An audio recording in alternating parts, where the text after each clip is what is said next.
Kita baca lagi Maleakhi 4. Sesungguhnya aku akan mengutus Nabi Elia kepadamu menjelang datangnya hari Tuhan yang besar dan dahsyat dan yang mengerikan itu. Bahasa Inggrisnya mengerikan. Berbicara tentang penghakiman. Jadi dengan kata lain, sebelum Tuhan datang untuk mengambil mempelai wanita untuk dibawa naik ke surga, masuk ke dalam perjamuan kawin malam anak domba, dan di saat yang sama dia akan datang sebagai hakim untuk menghabisi dunia ini, maka Tuhan akan mengutus Nabi Elia. Itulah utusan sebelum Tuhan datang yang kedua.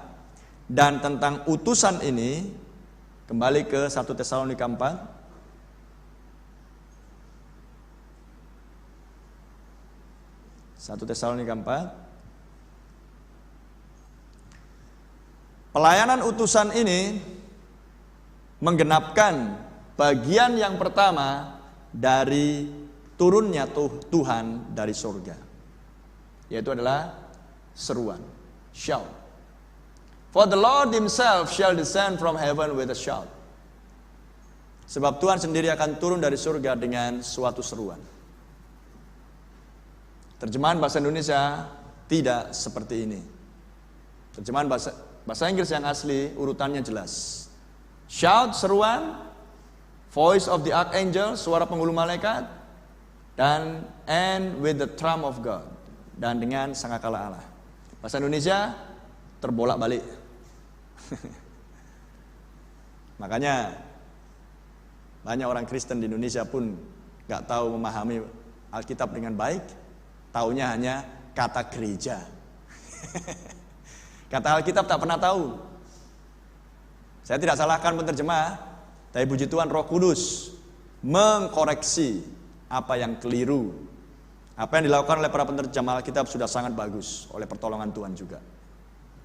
Tapi harus ada pengkoreksian jika ada kekeliruan di sana sini. Sehingga kita bisa memahami sekarang pelayanan utusan atau pendahulu kedatangan Tuhan yang kedua, terang di wilayah barat, sudah melaksanakan tugasnya menggenapkan bagian yang pertama dari kedatangan Tuhan yang disebut dengan seruan. Dan itulah pelayanan Nabi Elia. Dan pelayanan Nabi Elia ini, seruan ini bisa kita dapati di Wahyu 10. Wahyu 10 ayat 7. Tetapi pada waktu bunyi sangkakala dari malaikat yang ketujuh, yaitu apabila ia meniup sangkakalanya, maka akan genaplah keputusan rahasia Allah seperti yang telah ia beritakan kepada hamba-hambanya, yaitu para nabi. Pelayanan Nabi Elia adalah sama dengan pelayanan malaikat yang ketujuh. Dan rahasia apa yang akan diselesaikan? Rahasia yang mana yang akan diselesaikan? Tidak lain adalah ayat 3 dan 4. Wahyu 10 ayat 3 dan 4. Inilah rahasianya. Terkait dengan rahasia kedatangan Tuhan yang kedua. Inilah rahasianya. Ayat 3 dan 4. Dan ia berseru dengan suara nyaring, sama seperti singa yang mengaum. Dan sesudah ia berseru, ketujuh guru itu memperdengarkan suaranya. Dan sesudah ketujuh guru itu selesai berbicara, aku mau menuliskannya. Tetapi aku mendengar suatu suara dari surga berkata, meteraikanlah apa yang dikatakan oleh ketujuh guru itu, dan janganlah engkau menuliskannya. Jadi, apa yang didengar oleh Yohanes, ini rasul, bukan Yohanes Baptis. Apa yang didengar oleh Rasul Yohanes di Pulau Patmos di dalam penglihatan tersebut, tentang ketujuh guru, dilarang untuk dituliskan. Dan apa yang dilarang untuk dituliskan, tidak selamanya tidak diberitahukan. Tetapi akan diberitahukan jika sudah tiba masanya Injil bergerak dari timur ke barat. Ketika terang di wilayah barat, yaitu Kristus, harus ditampilkan.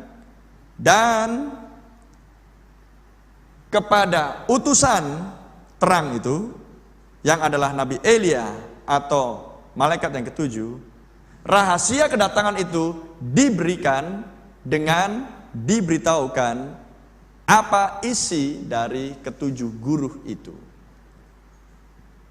Inilah rahasia itu, ketujuh guru. Makanya di banyak gereja Saudara-saudari tidak pernah mendengarkan khotbah pengajaran tentang ketujuh guru. Kalaupun pernah diajarkan, tidak akan mengena pada sasaran. Karena semuanya itu adalah penafsiran manusiawi. Rahasia ketujuh guru adalah terkait dengan misteri kedatangan Tuhan yang disebutkan di 1 Tesalonika pasal 4. Tuhan sendiri turun dari sorga dengan seruan, suara penghulu malaikat dan sangkakala Allah.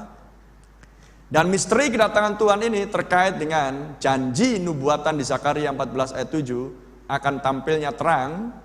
Dan terang itu ditunjukkan akan tampil di mana? Ditunjukkan di Matius 24 ayat 27. Di barat, bukan lagi di timur. Karena Yesus sudah tampil di timur dan disalibkan. Dan Yesus akan tampil lagi di barat untuk mengambil mempelai wanitanya, bukan untuk disalibkan. Bukan untuk disalibkan. Penebusan sepenuhnya